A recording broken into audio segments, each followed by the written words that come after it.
the vibrant city of Kota Kinabalu in Sabah, Malaysia. Okay, so far you can see my slide now. Yes, we can see your slide. Thank you. All right. Thanks for your response. Okay, so I'm a final year student pursuing my Doctor of Business Administrations at University Technology Mara, Malaysia, UiTM. And I'm truly to stand before you today. And first and foremost, I express my sincere gratitude to the committee for providing me with this incredible opportunity. It is an honor to share part of my dissertation's data with you all and contribute my findings to the global academic community through this esteemed platform.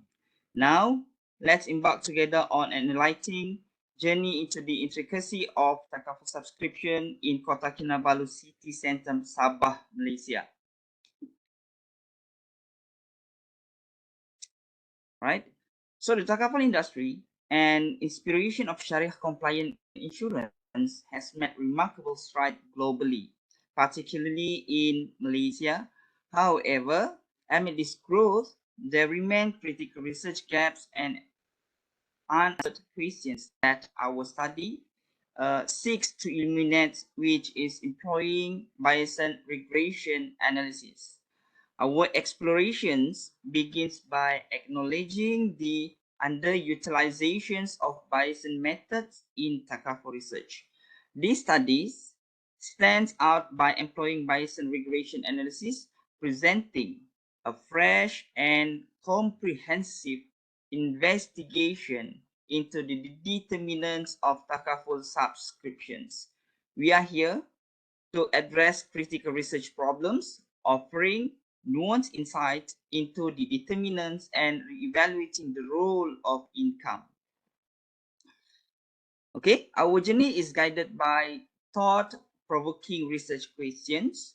First question is, to what extent can bayesian regression analysis shed light on the determinant of takaful subscription in Kota Kinabalu City Centre, Sabah? Second, how do attitude, subjective norm, perceived behavioral control, and income collectively influence takaful subscription, unraveling the intricacy of this relationship? And the third question, what is the role of income in takaful participations and how does it interact with other determinants? Our objectives are clear. First, we want to employ bayesian regression analysis as a novel methodological approach to fill existing research gaps. Second, to analyze intricate relationship among determinants. And the third objective is to explore the role of income in takaful participation. As we delve into the literature, we find that attitude, subjective norms, perceived behavioral control, and income have all been identified as crucial factors influencing takaful subscription behavior. Consumers with favorable attitudes are more likely to engage in takaful, and perceived social pressure plays a significant role. However, the role of income, a traditionally pivotal determinant, has been challenged in our study. Bayesian analysis in takaful research is still relatively underexplored. While research on determinants has been growing, the flexibility and depth offered by Bayesian methods, as exemplified by Zhang's work in insurance predictive modeling, remain underutilized in the specific context of takaful. Our study not only bridged the gaps in the literature, but also addressed the geographical specificity of Kota Kinabalu City Centre, Sabah. Recognizing the influence of regional variations, we advocate for tailored strategies that accommodate the distinctive demographic, cultural, and economic characteristics of the area. Moving to the heart of our finding, but prior to that, our research methodology, we done using the data collections, whereby we distribute the questionnaire and we got the feedback about 102 respondents. And then from the data that we have, we converted into data analysis using Bayesian and linear regression in SPSS. And then after that, we do the interpretation and discussions. All right. So our Bayesian regression models accuracy is reflected in the ANOVA tables, okay, which showing statistically significant results, and bias factors model summary indicating that the model explains a substantial portion of the variation in takaful subscriptions. However, the adjusted R-square suggests the presence of unexplained factors urging further explorations. The result from the Bayesian estimate of coefficient reveals fascinating insights. So let's talk about the attitudes and its impact on takaful subscriptions. Our data shows a clear trend. A positive attitude significantly increases the likelihood of choosing takaful coverage. However, it's not a one-size-fits-all situation. The more positive someone's attitude, the more likely they are to subscribe to takaful. In summary, fostering positive attitude is crucial for driving higher subscription rates. Now, turning our attention to subjective norms and perceived behavioral control, we have uncovered fascinating insights, and these determinants don't operate uniformly. Their effects vary at different levels, adding complexity to their impact on takaful subscriptions. We observe positive effect at specific levels for both subjective norms and perceived behavioral controls, but the patterns differ. Emphasizing the nuanced nature of their influence, this nuanced relationship underscores the need for further explorations to fully understand the intricacy at play. In a sense, while subjective norms and perceived behavioral control plays pivotal roles, the complexities call for deeper investigations to unravel their complete impact on takaful subscriptions. Now look into the intricacy of income impact and model accuracy, wrapping up with the key takeaway. Starting with income, our finding challenged the traditional belief, suggesting a negligible influence on takaful subscriptions. The coefficient of negative 0.323 implies weak influence on insurance subscriptions rate, implies a weak connection and prompting a re-evaluation of income's presumed role in driving takaful participations. Okay, go to the model accuracy. Our Bayesian estimates of error variance paint an optimistic pictures.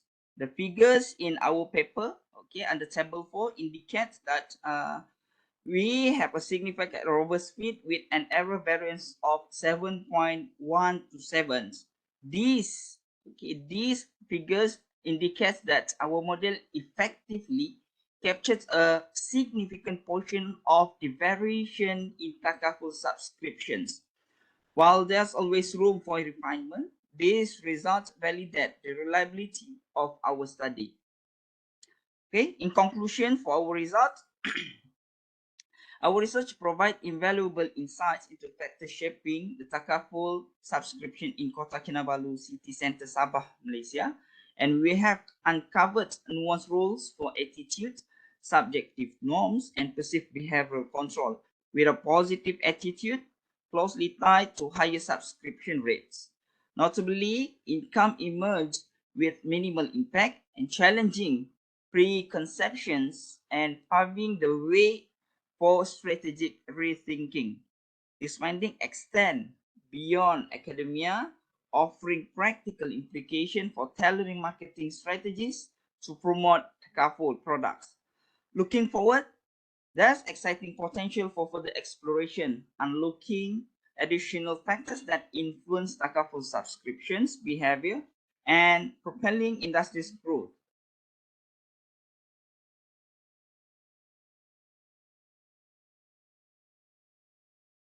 The gentlemen, okay, as we wrap up our exploration into the determinants of takaful subscription in Kota Kinabalu City Center, Sabah, now reflect on the significant milestone and future avenues illuminated by our study.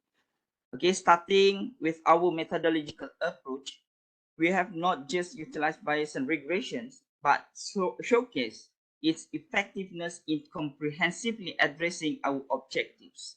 In doing so, we have successfully filled critical gaps in takaful literature, providing a robust model that explains a substantial proportion of takaful subscriptions variance. Moving to our determinants analysis, which is the research questions and research objective number 2, our focus on the intricate relationship among attitude, subjective norm, perceived behavioral control, and income has yielded nuanced insights. The Bayesian estimates have unveiled varying roles and complexities within these relationships, offering a detailed understanding of how these determinants interplay in the specific context of Kota Kinabalu City Center, Sabah, Malaysia. Okay, the revelations regarding income's minimal impact on takaful subscriptions. Okay, research question number 3 and research objective number 3. Our finding challenge conventional wisdom. This is not only provides a fresh perspective, but also underscore the need for paradigm shift in our approach. It prompts us to consider other determinants and interactions, urging tailored strategies that go beyond traditional assumption.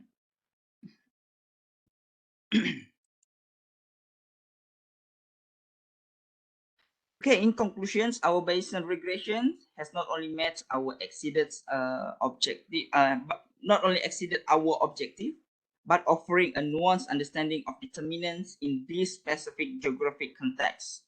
The practical implication of these findings suggests the necessity for tailored strategies, considering complex interactions between determinants and the minimal impact of income. Looking ahead, there is a significant opportunity to build upon this insight for the growth of the takaful industry. The scope extends beyond Kota Kinabalu City Center, calling for an exploration of similar regions with unique characteristics. This not only widens the scope of our finding, but contributes to the development of the industries in diverse cultural and demographic contexts. In a sense, our study is not just a snapshot of takaful subscription in one location. It is a gateway to a more comprehensive and nuanced understanding, guiding the industries towards tailored strategies and continued growth. In conclusions, our study offers not just answers, but a roadmap for future research, industry development, and most importantly, a deeper understanding of takaful subscription behavior. As we continue to unravel the intricacy of this fascinating realm, we invite researchers, industry experts, and policymakers to join hands in advancing the takaful industries and fostering financial inclusion within the realm of Islamic insurance. Okay, as a conclusion, in revealing the determinants of takaful subscription in Kota Kinabalu City Center, Sabah, our study has not only met its objective, but has offered invaluable insights. Key factors such as attitude, subjective norms, perceived behavioral control, and income have been scrutinized, revealing nuanced impact on takaful subscriptions. The unexpected finding that a more favorable attitude paradoxically links to decreased subscription likelihood highlights the intricate interplay between attitude and behavior. Our study identified attitude as a critical drivers, aligning with the theory of planned behavior, while higher perceived social pressure correlates with increased subscriptions propensity, adding a layer of complexity. The varying coefficients across different levels underscore the context-dependent nature of these determinants, urging further exploration. notably the negligible impact of income challenges assumptions, recommending consideration of other determinants and their interactions. These findings provide actionable industry insights, emphasizing the need for tailored marketing strategies and localized approaches, considering regional variations. The methodological contribution impact of Bayesian regression enhances research depth and robustness, signaling its potential as a powerful tool. Looking forward for the exploration of incomes rules and the intricate relationship among determinants open new avenues for researchers with the potential to propel the takaful industry and foster financial inclusions. I think that's all for my presentation today. Thank you for everyone for listening. So I open for any Q&A.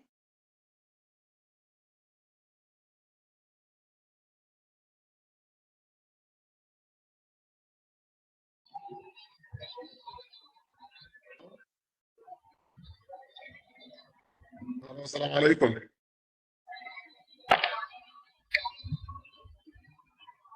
Muhammad, can you hear me? Hello. Yes. Hello. Assalamu alaikum, Muhammad. Can you hear me? Yeah. Walaikum salam. Yeah. Okay, thank you so much for your constructive presentations on the paper.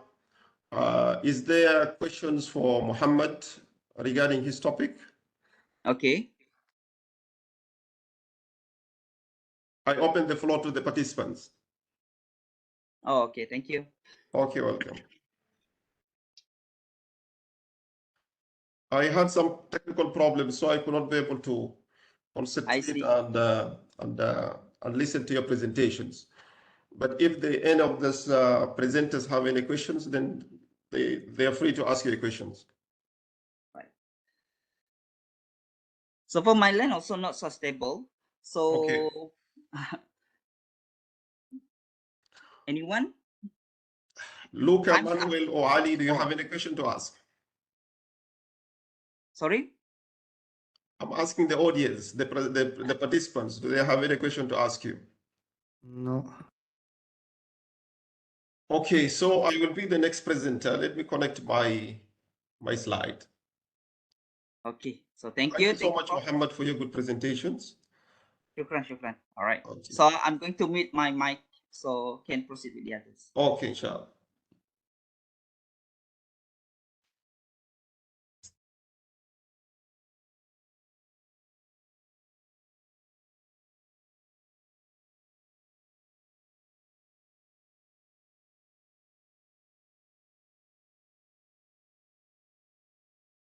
Can you see my slide, dear participants? Yes, can see. Yes. I'll see the slide. Okay. Yeah. So my name is Umar Ahmed. So our paper will be about fostering agricultural growth. We are validating factor that will allow Islamic Bank to use Salam financing for agricultural products.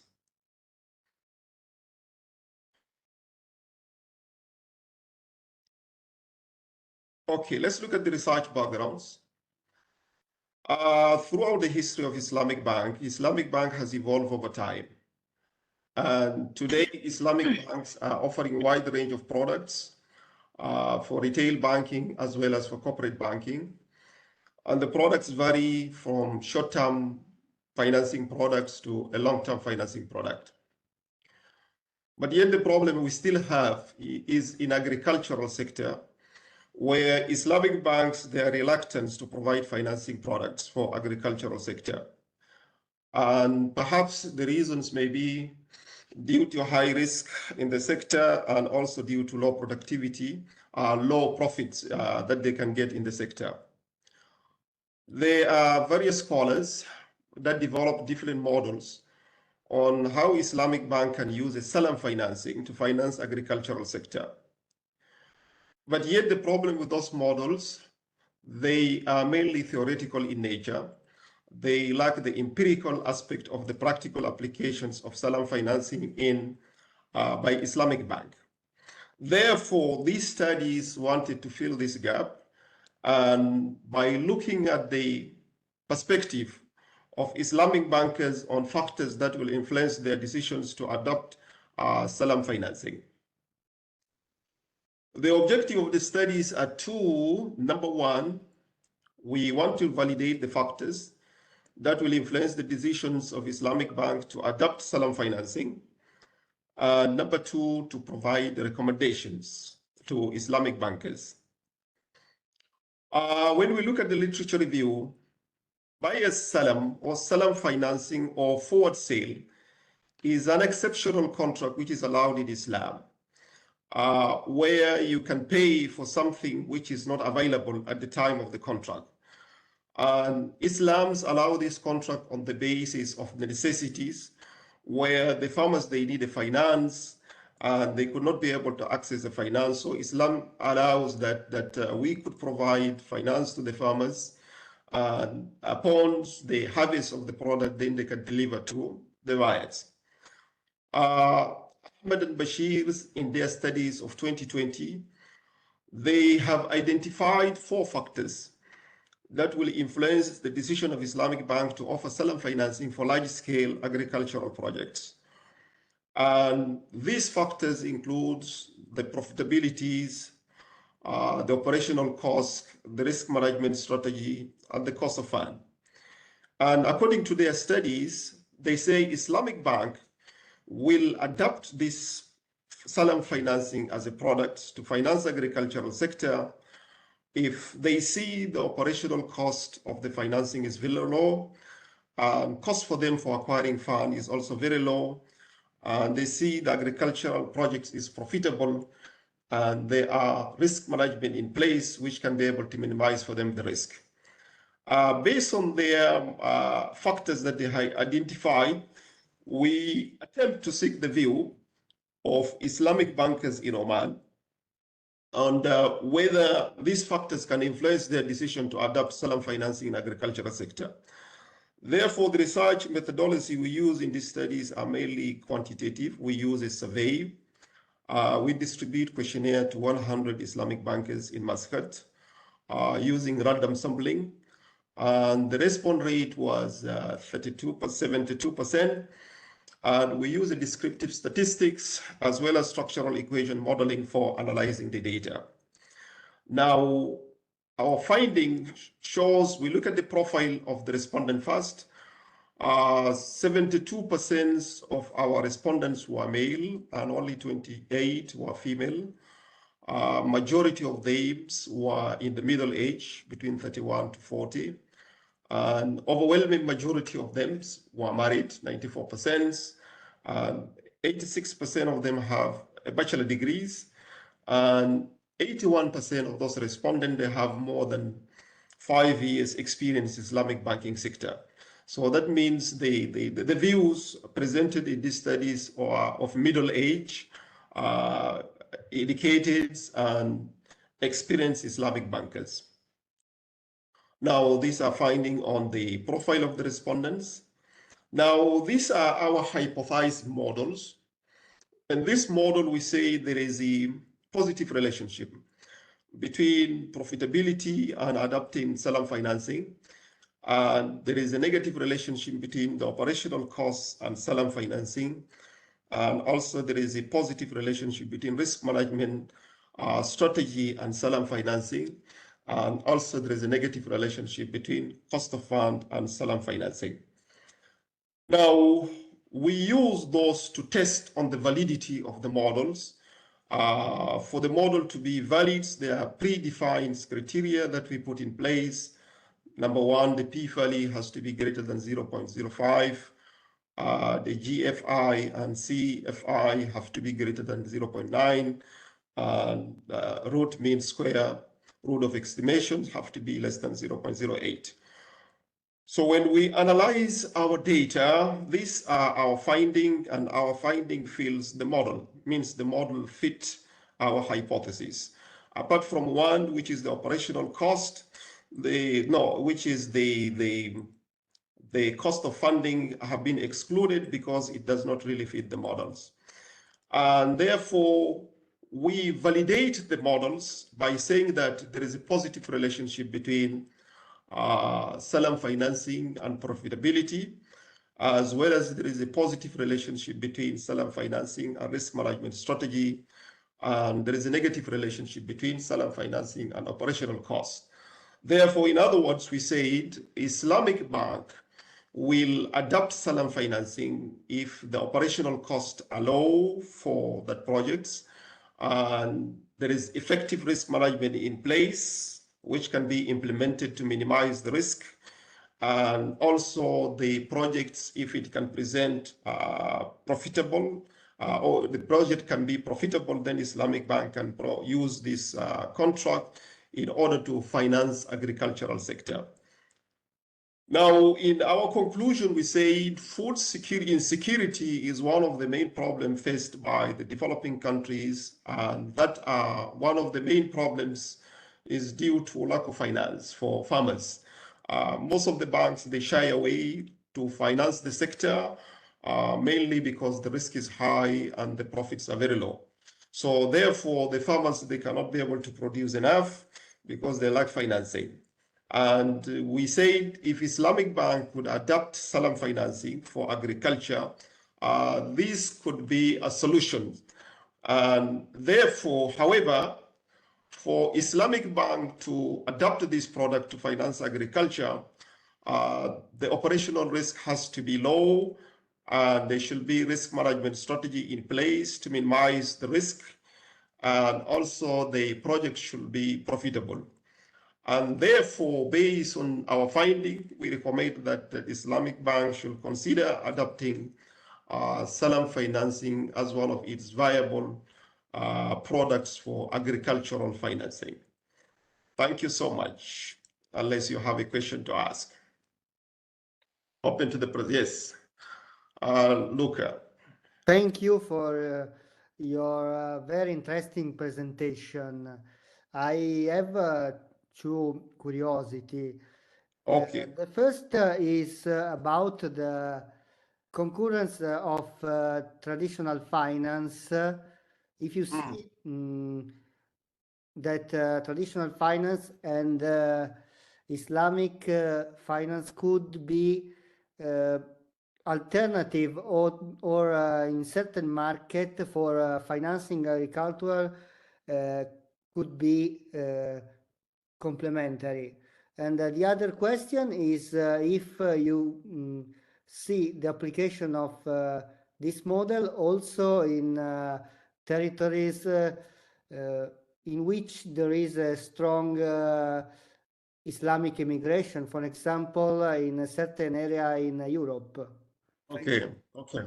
Thank you so much. Thank you so much for your suggestion. Yeah, this one could be alternative to conventional financing, but it cannot be a complementary to the conventional, or it cannot be a substitute to conventional financing, because the conventional financings are mainly based on interest. And one of the main core of Islamic banking is a prohibition of interest. So this financing is purely based on buy and sales contract, which does not involve element of interest in it. Anyway, thank you so much, Luca. Yes, we have another questions from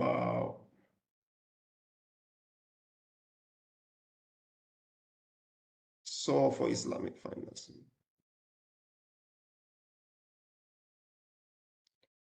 Sure, Muhammad, very interesting.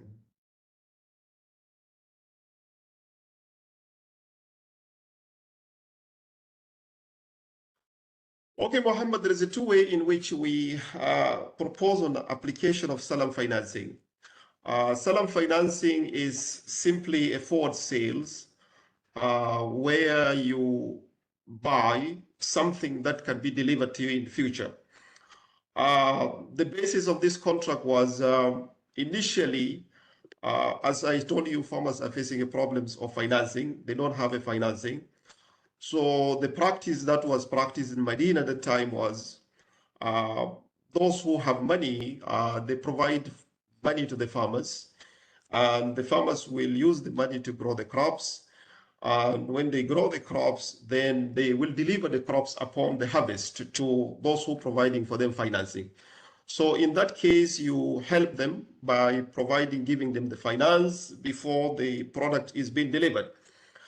And the Prophet was asked whether this contract is allowed. He said, yes, this is the only exceptional contract which is allowed. You can use this out of necessity because the farmers are in need of money and they don't have money. So you could provide for them the money and later they will deliver for you the products upon the harvest. But the condition is the contract should be clearly defined, what kind of products, how many kgs, the quantity and quality should be specified, as well as the price also should be specified. In modern day today, we say this contract can be applicable by Islamic Bank in two ways, and where we adopt what is called parallel salam. Parallel salam will be number one. Islamic Bank will be the middleman, so it will deal with the farmers, and at the same time, Islamic Bank will involve in another salam finance to deal with the wholesaler of agriculture. How does it happen? Like, for example, the farmers, they need finance, so they will go to Islamic Bank, and Islamic Bank will provide for them the finance to grow the agriculture, but with the specifications of all the details required, what will be the quality, the quantity, and the price should be well defined. Then Islamic Bank will buy these agricultural products from the farmers before it is being harvested. Once the agricultural product is harvested, then it will be delivered to Islamic Bank, and Islamic Bank will sell it again to the producer or to the wholesaler for higher price. So the profit of Islamic Bank will be in the differences between the price, where they buy from the farmers for low price and they will sell to the distributor for high price. So Muhammad, this is how Salam financing will be applied. Yes, we can use in agriculture, but also now they used in various Islamic financial contracts. Like, for example, they use in issuing Islamic bonds, where they call it Salam Sukuk.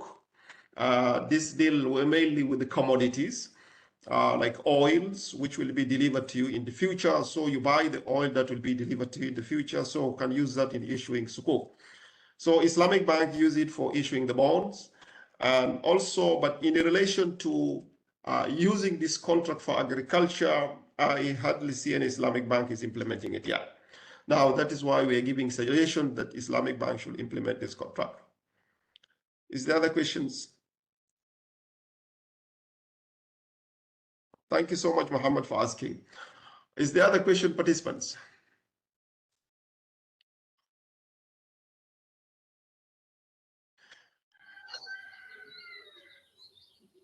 So if at all there is no question, then we will go to our third presenter. And the third presenter will be Ali Haruna. Ali Harun on SMEs entrepreneur awareness and the usage of Islamic Bank in Cameroon. So you're most welcome, Ali. So you are given 15 minutes to present. Then after that, there will be question and answer.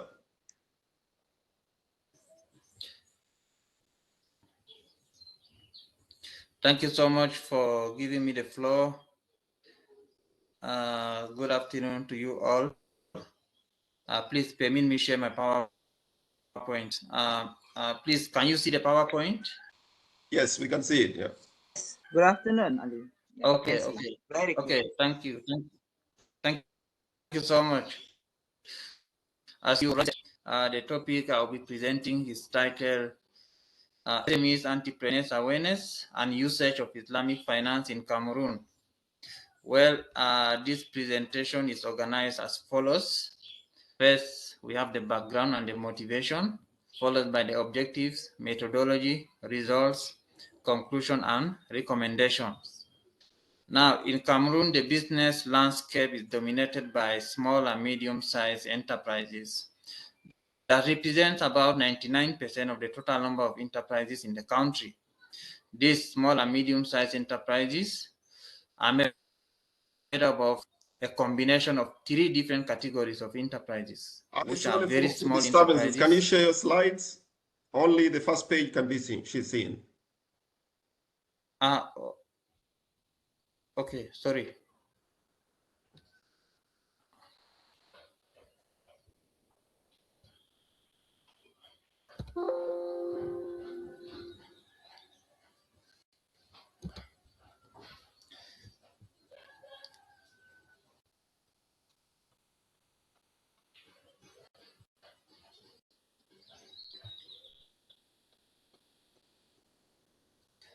Okay, can you see now? Okay, yes, we can see it here. Okay, okay, I advance to the next slide. Is it okay? Yes, that's okay. Okay, I was talking about the Cameroonian business landscape that is dominated by small and medium-sized enterprises that represents about 99% of the total number of enterprises. These small and medium-sized enterprises are made up of a combination of 3 groups of enterprises, which are very small enterprises, and medium enterprises.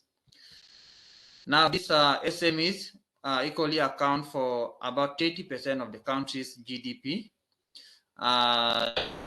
This goes up to 6% in developed countries, and it is considered a modest contribution considering the weight of these small and medium-sized enterprises.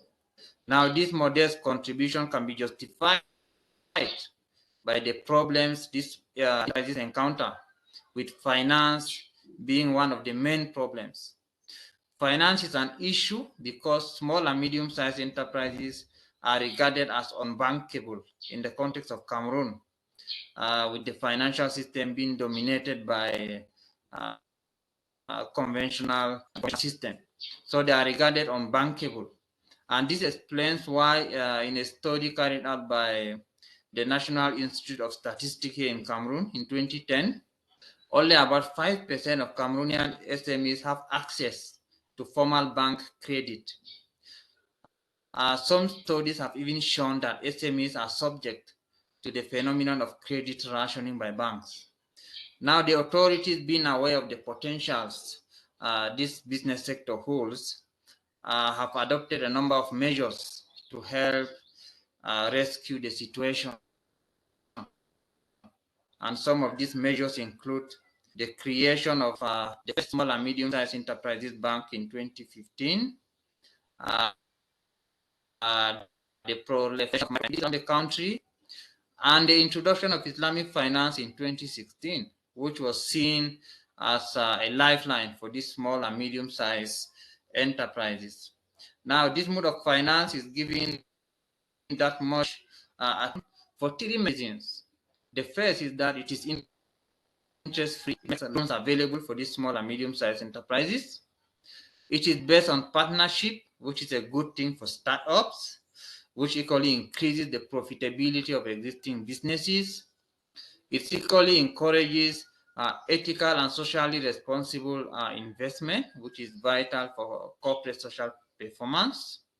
Now, despite these advantages, a study conducted by Ngaha and Binam in 2019 showed that Cameroonian small and medium-sized enterprises are even reluctant to adopt this mode of finance, and hence there is a problem of awareness and knowledge of this mode of finance in Cameroon.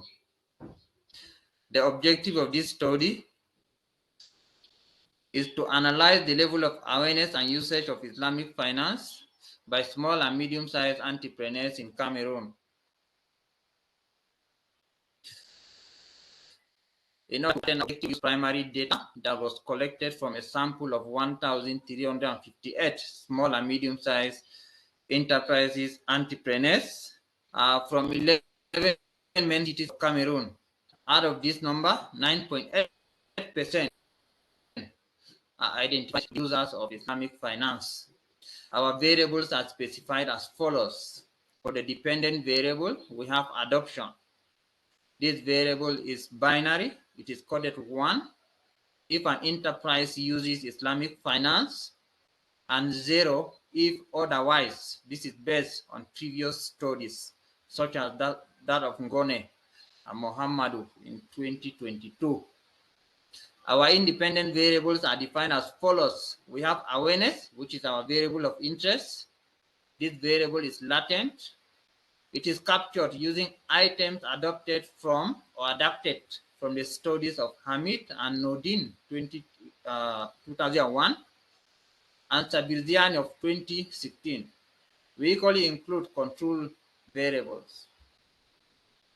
Our empirical strategy is divided as follows. First of all, we perform mean comparison, which will permit us to identify the level of awareness of Islamic finance by these small and medium-sized enterprises. Secondly, we carry out or we estimate a logistic model, since we have a binary dependent variable, to see the effect or the role of awareness when it comes to the decision to adopt or to patronize Islamic finance by these small and medium-sized entrepreneurs. Now, our first table of results is presented as follows. It shows that, in general, small and medium-sized enterprises are not, it can be said that small and medium-sized enterprises are unaware of the existence and the specificities of Islamic finance in Cameroon. After dividing the sample into two groups, we realized that while for the Muslim group, there is a level of awareness that is above average, for the non-Muslim group, the level of awareness is below average. This underlines the role of the Islamic religion when it comes to the decision to adopt Islamic finance. The results of the logistic model shows that awareness plays an important and significant role when it comes to the decision to adopt Islamic finance, and that interact with the Islamic religion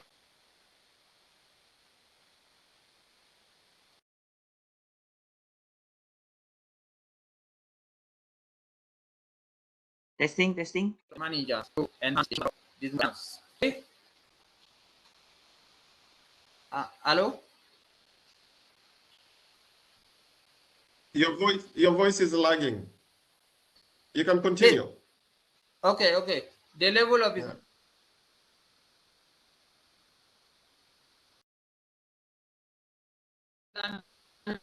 finance awareness among Cameroonian small and medium-sized entrepreneurs can be regarded low. For two groups based on religion, it is revealed that they are considered high as opposed to the non-Muslim. Thereby, underlying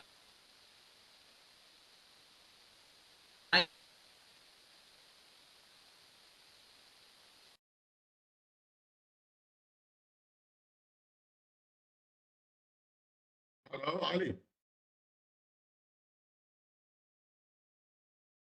Hello. Testing. I think Ali Ryan. Yeah, Ali seems to have a problem with the internet one. Hello, Ali.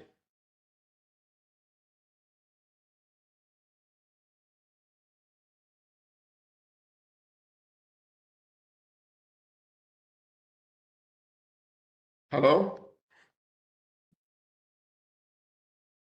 Ali is stuck, I guess. Yeah. So what should we do? Can we continue the third presenter? Wait for him.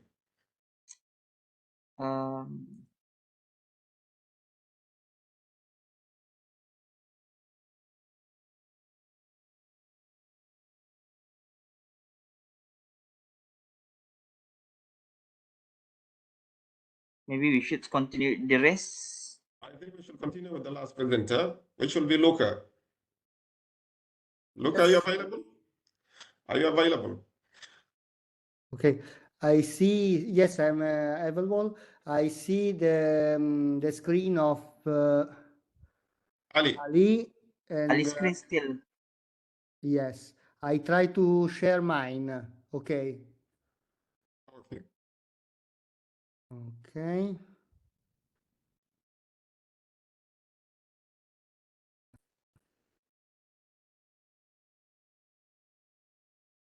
File.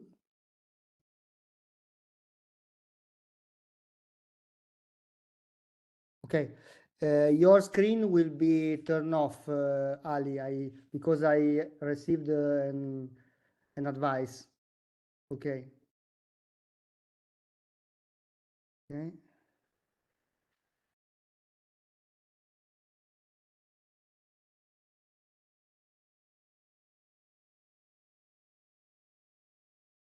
Now I believe that you can share the slides. Okay, now I can. Okay.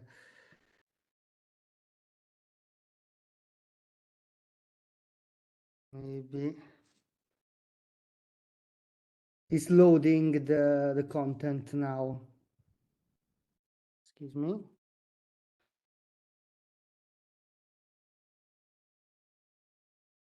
Okay, can you see the slides? We can see it, yeah. Okay. Okay. Okay, good afternoon. I present the paper written by me, Manuela Giolfo, Giuliano Lancioni, and Francesca Magli about the Moroccan banking system and the evidence in Moroccan banking system.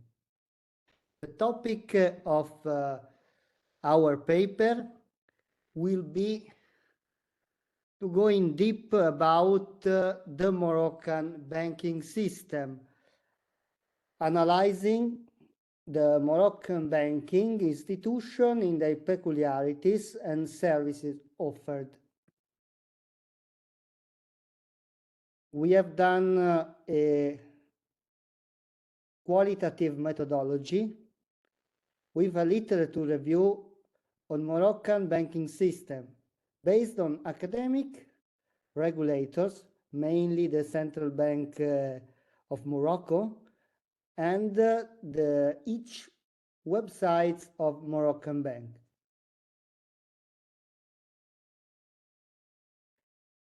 For the categorization of the Moroccan bank, we decided to classify by 4 factors.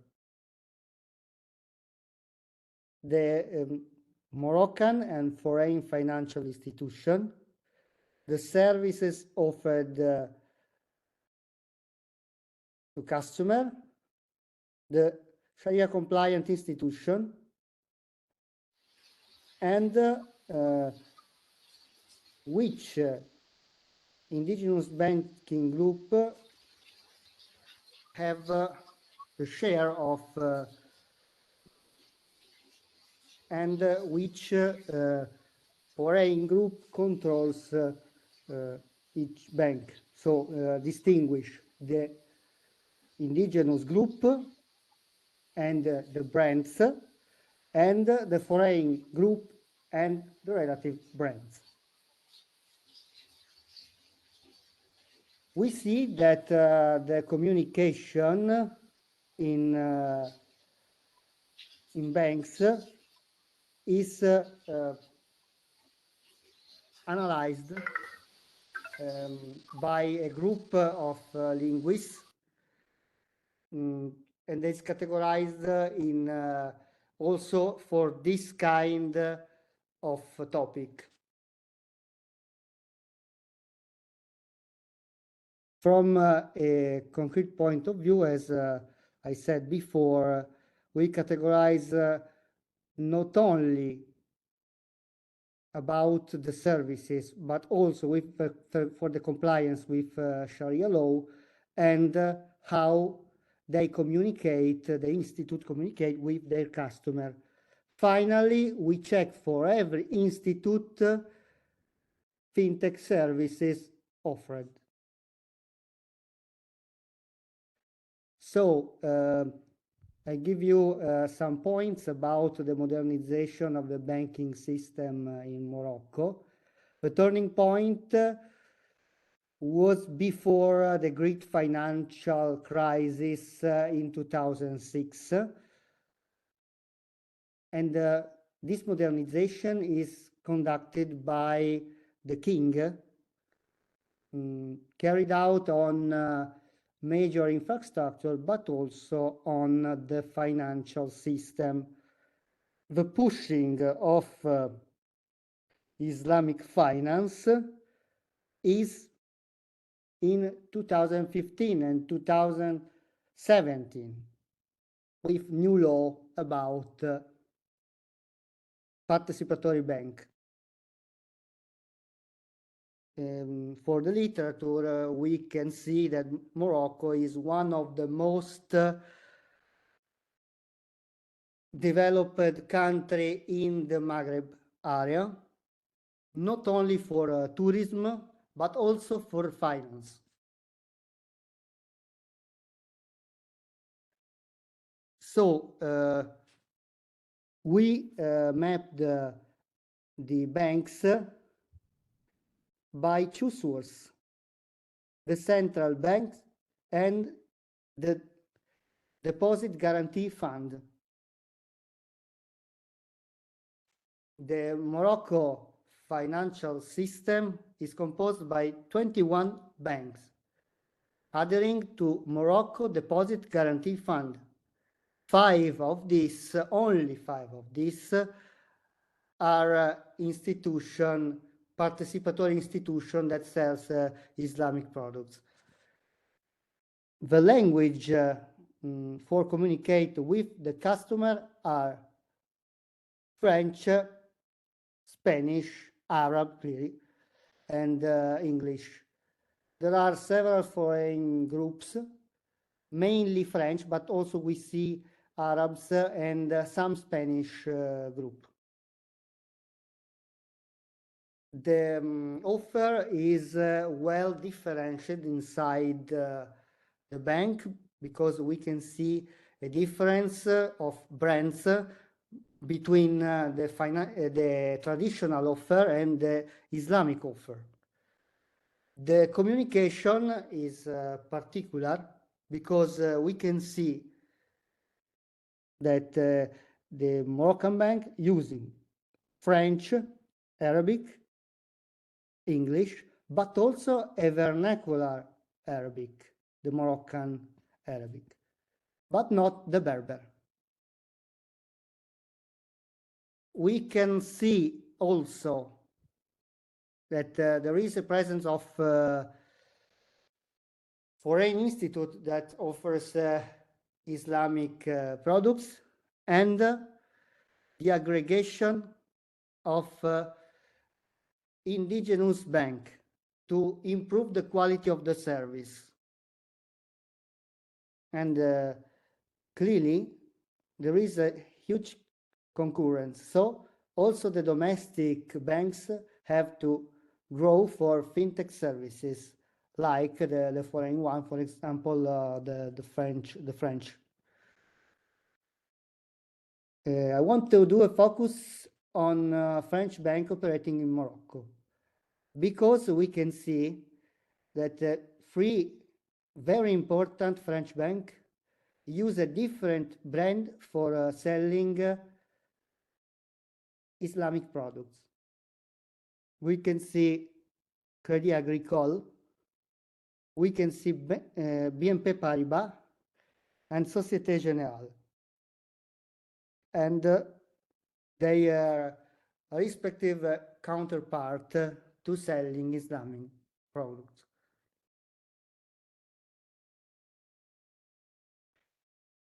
Also, for the technological innovation, we can see that the services are present not only in the traditional finance, the fintech services, but also in Islamic finance in Morocco.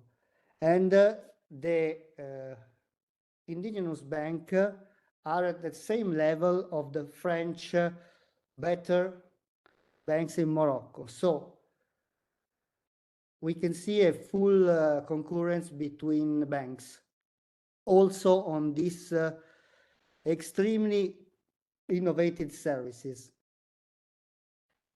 RegTech is also developed in Morocco, mainly for onboarding the customer, so profiling the customer. A possible development which we are studying is to design a traffic light for compliance of Islamically correct financial products.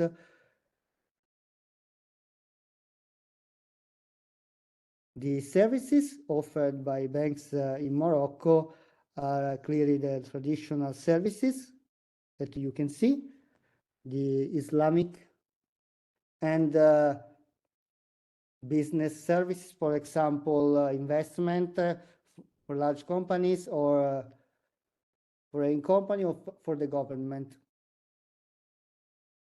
One important reform in Morocco is about the Superior Council of the Ulama for the conformity of Islamic products. Despite the reforms, we can see that the number of participatory banks in Morocco are not huge. Only 5 participatory banks in Morocco are present, but the government is involved to increment this number because the government wants to reach the unbanked population through Islamic banking. We think also that Morocco could be an interesting model for nearby countries, but also for Italy, because we can see that it are present a lot of concurrence, and for example, French group in Italy have not a Islamic finance part or window, but in Morocco they present, for example, BNP Paribas or Société Générale, a financial Islamic window. In Italy, there is an Islamic immigration that could be interested to this product. We think that these good practices from Morocco could be taken here in Italy. We also study with the linguistic group of our research project social media of the Moroccan bank. We can see the use of social media is very advanced in Morocco. For example, the use of Facebook, that is the main social media for Morocco's banks. The second more used is LinkedIn, but it's not really directly to communicate with the customer. In conclusion, we can see with our paper which are the potential and possible improvements that Moroccan banking can be aspired. Italy can also derive good practices from the Sharia compliant institutes and purpose those models to the immigrants, Muslim immigrants here in Italy. The challenge with the rise of fintech, not only in Morocco, but also in Europe, and for Islamic finance is to automate compliance as a result of the speeding up the transaction. We are studying a model to do this with artificial intelligence and machine learning. We are financed from the Italian ministry to do that. And Professor Lancioni explained this in the sixth session of this conference. So I think that there are possibility to implement these good practices of Morocco also in countries that has not Islamic finance so developed like Italy. Thank you. Thank you so much, Lucas, for your constructive presentations.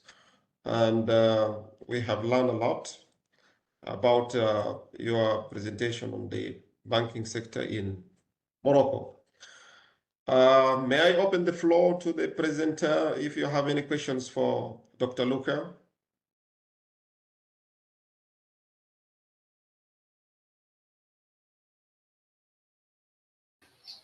Does anyone have a question for Dr. Luca? I do, but I wrote in chat. Huh? I see your question here in the chat, okay? Yes. Okay. Yes, Ali. Okay. Okay. Okay, thank you. Thank you, Mr. I will answer to you now. The method is mainly qualitative, but in reality, for the classifying of bank, we use a quantitative method. Banking system. Okay. Please, I have a question. I am answering to the question in the chat. Okay. Yes, Ali. Yeah. I'm just asking whether we have a complementary or a substitution kind of between conventional and Islamic banks in Morocco. Is there a kind of a crowding out? Do you think one system is trying to replace the other or not? In reality, I thank you for the interesting question. I think that the two systems are for certain type of customer alternative, so the customer that are sensible to the Islamic values, but for other more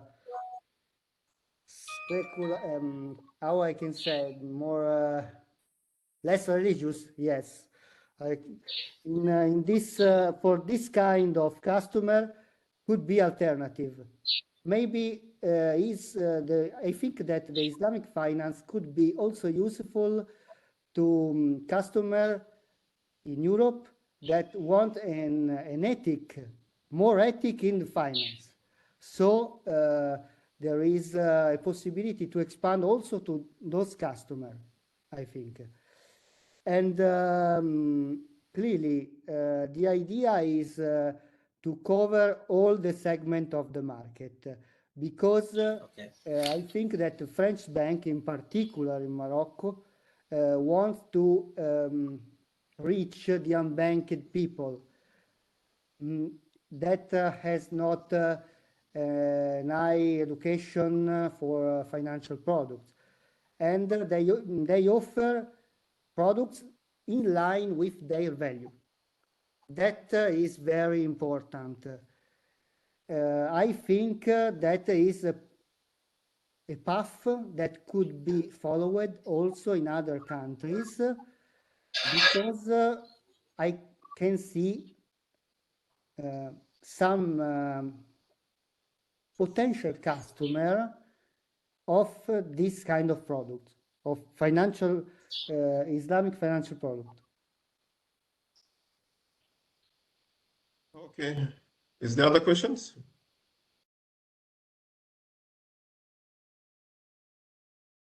Yes, Dr. Luca. Thank you so much for your good presentations. When I look at your real papers, I think your presentation is much, much better than the real paper. I think maybe perhaps you prepare the paper in a hurry. And when I look at the topic, your topic and what you have presented, my suggestion perhaps may you try to restructure the topic, because what I see here from your presentation is mainly of systematic literature review on the banking sector in Morocco. That's the main things, isn't it? So please, may you restructure the topic to reflect, or you can say a systematic literature review on the Moroccan banking system. Maybe you can give it this kind of a topic.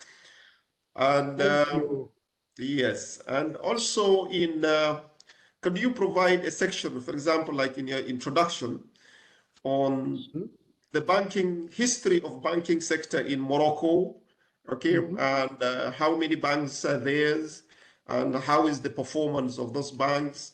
That could really help, could really help the reader understand the banking sector in Morocco. Then my another suggestion is perhaps you may use a software for systematic literature reviews, which can make your works more presentable. So these are my 3 humble suggestions. Very good suggestion. To improve on your paper. Very good suggestion. Because maybe you can see in the result the part that you mentioned, but maybe it's better to put in the introduction. And after yes, discuss. It's better to put in the introduction. Yes, Thank you so much for your suggestion. Most welcome. Thank you to all. Thank you. Yes, Ali. I don't know whether you people have a question for Ali or not.